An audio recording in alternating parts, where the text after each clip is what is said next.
शादी वाला घर रौनक से चमक रहा था। ढोल मंजीरे, हंसी के फव्वारे और पकवानों की खुशबू हर कोने में फैली थी। ऐसे में जैसे ही हेमंत घर के मुख्य दरवाजे से अंदर आया, उसकी नज़र अनायास ही उन आंखों पर जा पड़ी जिनमें कभी उसने अपने सारे ख्वाब देखे थे। उसकी पत्नी शालिनी। 10 साल बीत चुके थे, लेकिन जैसे ही उसकी आंखें उससे मिली, एक पुरानी टीस भीतर तक उतर गई। बनारसी साड़ी में सजी शालिनी कुछ अलग ही लग रही थी। माथे पर सिंदूर, चेहरे पर वही आत्मविश्वास और वही गरिमा। हेमंत के साथ उसका 12 वर्षीय बेटा अयान भी था। लड़का माँ को देखते ही दौड़ा और उनके आंचल में सिमट गया। शालिनी का चेहरा पल भर को भीग गया था, लेकिन हेमंत भावुक नहीं हुआ, कम से कम ऊपर से नहीं। वो जानता था कि आज उसका सामना शालिनी से होगा और उसने पहले ही तय कर लिया था कि वह उसे इग्नोर करेगा। वो नज़रें चुराता हुआ आगे बढ़ गया। बस कुछ कदम ही चला होगा कि सामने से उसकी 11 साल की बेटी पलक टकरा गई। वह बोली, पापा। बेटी दौड़कर गले लग गई और हेमंत का मन भी पिघल गया।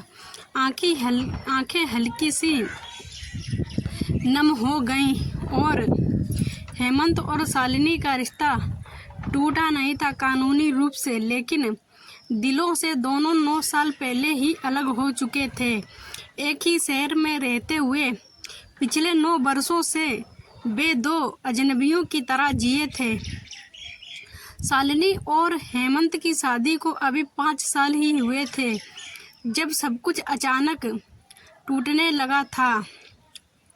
शालिनी पढ़ी लिखी थी, एक सरकारी बैंक में क्लर्क के लिए तैयारी कर रही थी। हेमंत को उसका बाहर काम करना कभी पसंद नहीं आया।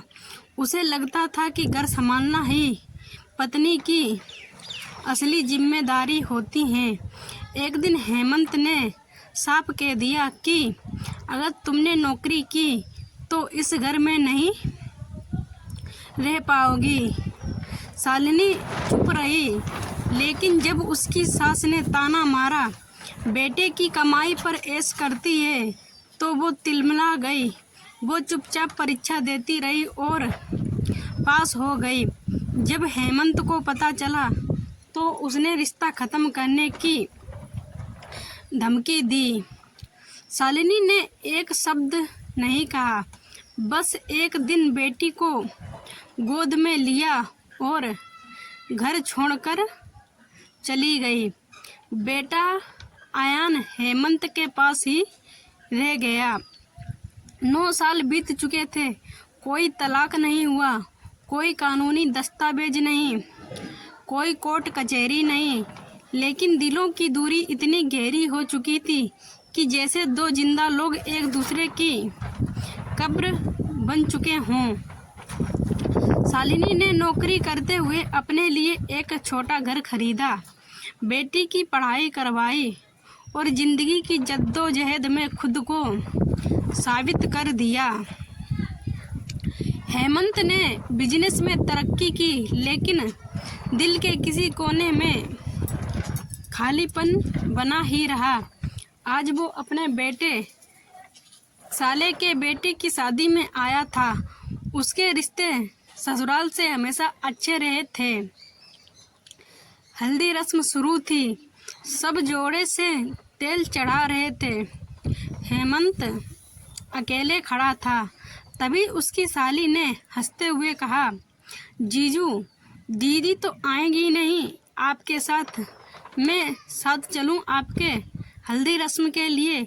उसकी बात पूरी भी नहीं हुई थी कि शालिनी पास आकर खड़ी हो गई। हेमंत चौंक गया और शालिनी ने बिना कुछ कहे हेमंत के साथ सारी रस्में निभाईं।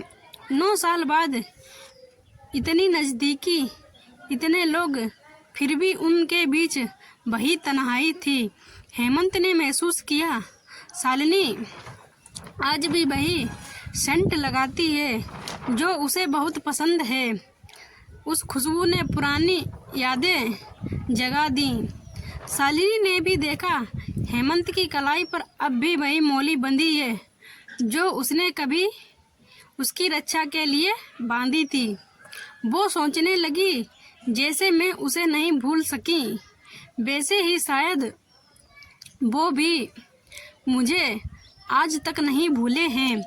दोनों ने कैमरे के सामने साथ पोज दिया, जैसे कभी कुछ टूटा ही नहीं था उनके बीच।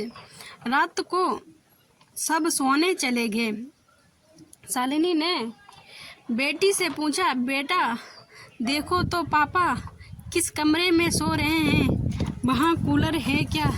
बेटी ने बताया, नहीं मम्मी, वहाँ पंखा भी ठीक से नहीं चल रहा है। शालिनी ने फौरन ऊपर के कमरे में कूलर लगवाया, ठंडा पानी भी भरवाया। बेटी से कहा, पापा को बोल देना वहाँ सो जाएं, लेकिन मेरा नाम मत लेना। बेटी ना समझ थी। जब बताया कि मम्मी ने ही सब किया है तो हेमंत की आंखें भीग गईं। उसने दिल में कहा, शायद आज भी उसे मेरी फिक्र है। रात को करवटें बदलते हुए उसे नींद नहीं आ रही थी। ठीक 12 बजे शालिनी दबे पांव खिड़की तक आई। हेमंत का चेहरा देखा, थका हुआ मासूम सा चेहरा, वही पुराना सा। वह लाइट जलाकर सो रहा था जैसे पहले सोया करता था। उसका सीना बनियान से बाहर झांक रहा था। शालिनी की आंखें भर आईं। कभी यही सिर रखकर वो सोती थी।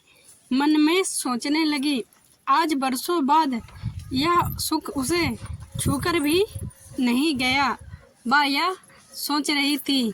अगली रात संगीत था।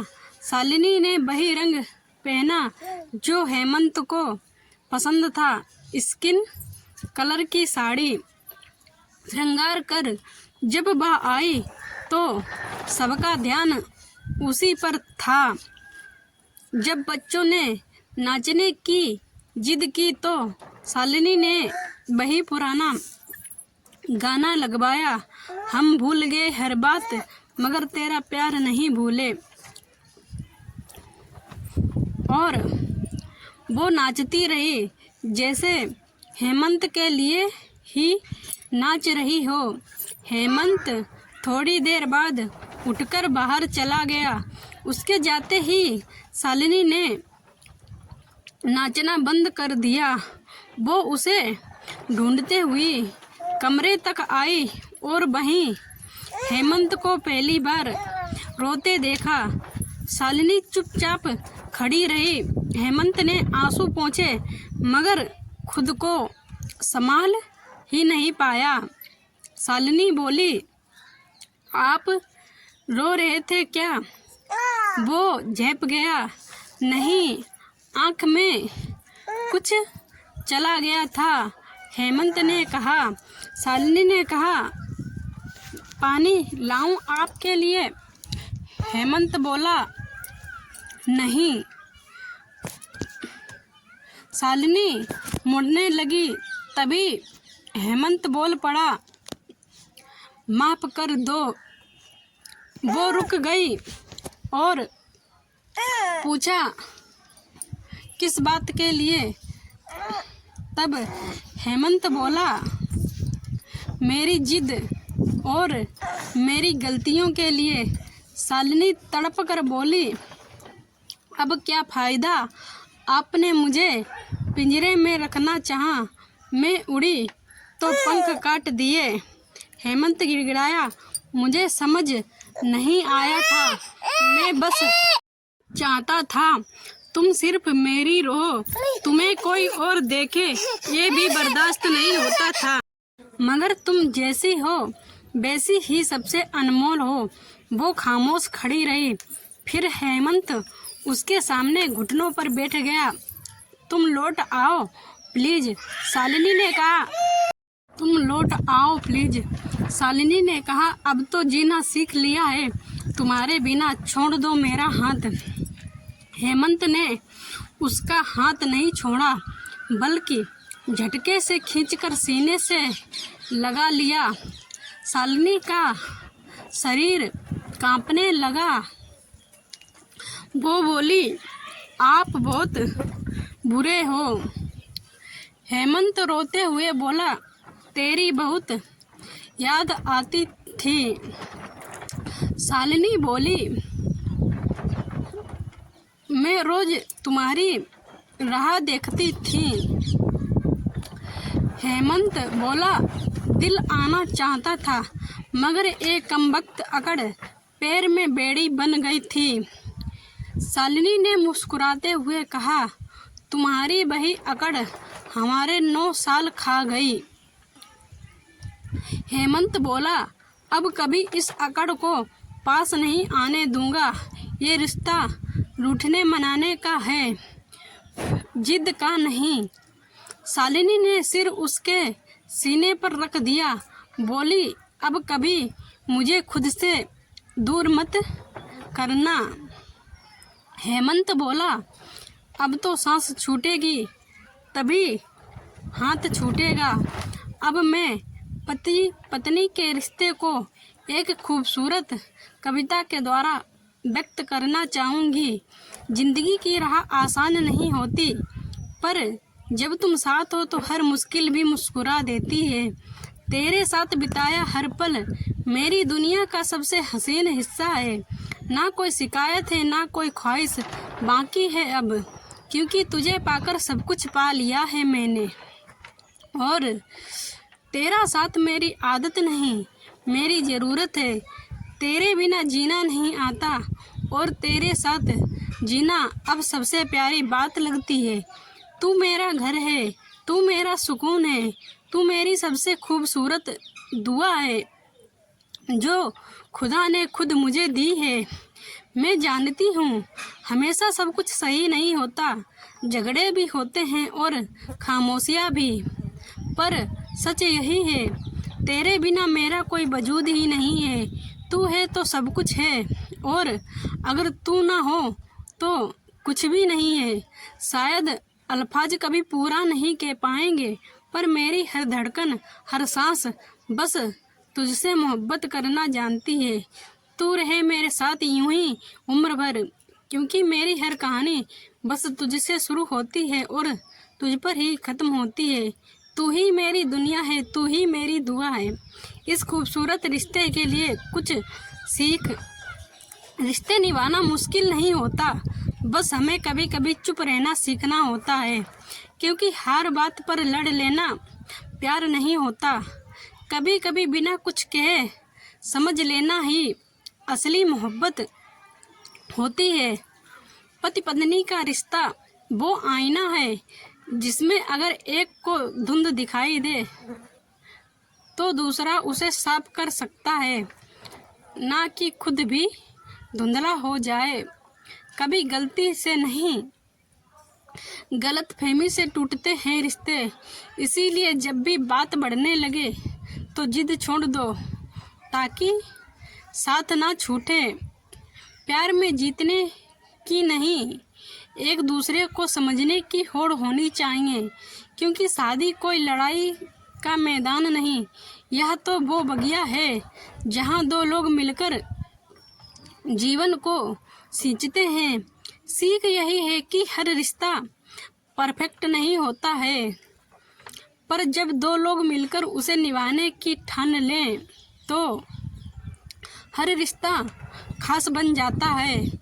कहानी अच्छी लगी हो तो लाइक, कमेंट, शेयर, सब्सक्राइब ज़रूर करें, क्योंकि आपका प्यार व सपोर्ट मेरे लिए बहुत मायने रखता है। हमें एक ताकत मिलती है, एक जुनून मिलता है, एक उत्साह मिलता है आपके लिए एक और बेटर कहानी लाने के लिए। इसीलिए आप लोगों से हाथ जोड़कर नम्र निवेदन है, please like, comment, share, subscribe ज़रूर करें। Thanks for watching video.